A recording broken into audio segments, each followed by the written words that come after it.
Namaste, So, Eckhart. My name in this form is Rena, and my question is about euthanasia in pets. And in February, my little dog was diagnosed with lymphoma, and I'm sorry. And there's nothing that you can really offer. It's a matter of making him happy until his time. And I was pretty upset and panicked by it. And my vet said, when he starts to be symptomatic, bring him in, we'll give him a shot, he'll go to sleep and all that. So when I was so upset, I thought, well, this is a good answer. It's a good plan. I have an idea of what to do. But then I thought about it, and I thought, I have power over his life. He's a little guy I bought, and I have power over his life. I can end his suffering, but really, am I ending my suffering? I mean, I don't want to see him suffer. But on the other hand, doesn't he have the right to really go through the work of dying and the process of dying? And I guess that's my question about feeling what is right action. What is the right thing to do? thank you.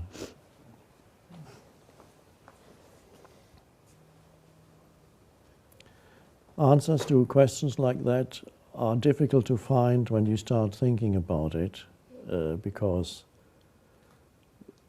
as you know, your mind can assume different positions, and you might have one voice in your head arguing one way, one course of action, and another voice in your head arguing another course of action, and suddenly you are stuck. What is the right thing to do in a situation like that?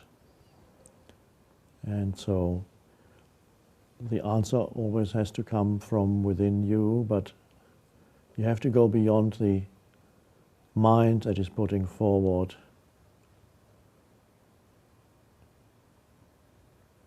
either the yes or the no, arguing for or against some kind of position. I never, or very rarely, probably never, I don't know, can't remember, give advice as to what actually a person should do, because I believe when you get in touch with the unconditioned intelligence within you, in other words, become still,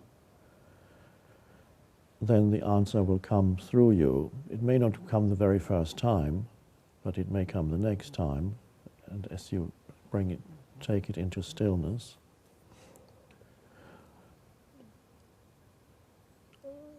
I know that probably I would,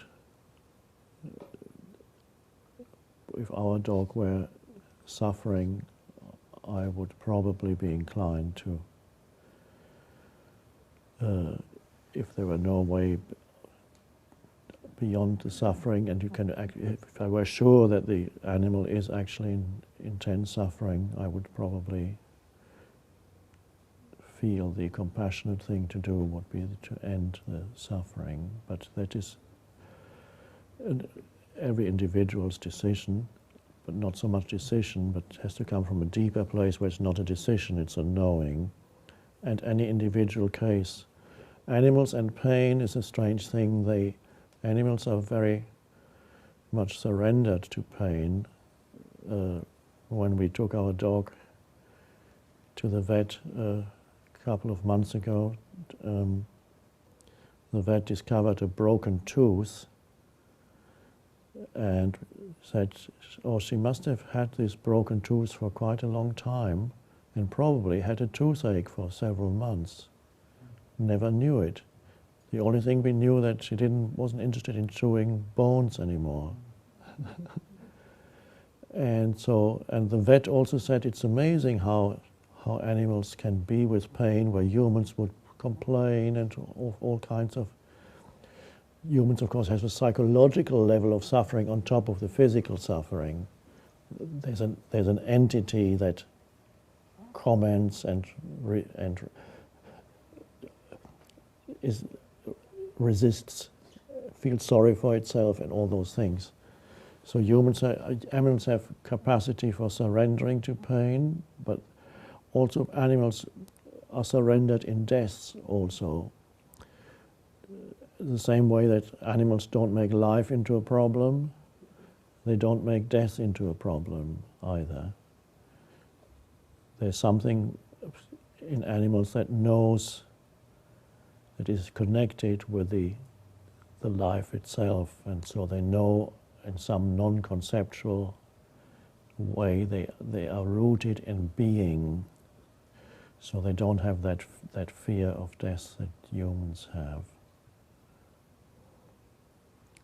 So could take that into a meditation, become still, maybe with your animal there, and then perhaps what the animal needs will come to you from within or from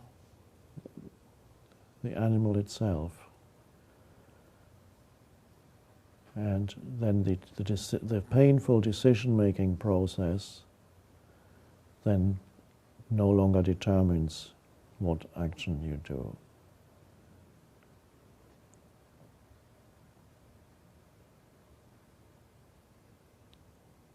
I was at the vet, and when the tooth got extracted from Maya, of course with an anesthetic, and the same afternoon the receptionist said, "This is very sad for us. There was a dog that had to be put down," and I could hear it was being done in a room, and there was a little girl crying, and I never saw the dog or the girl, but I cried a little too.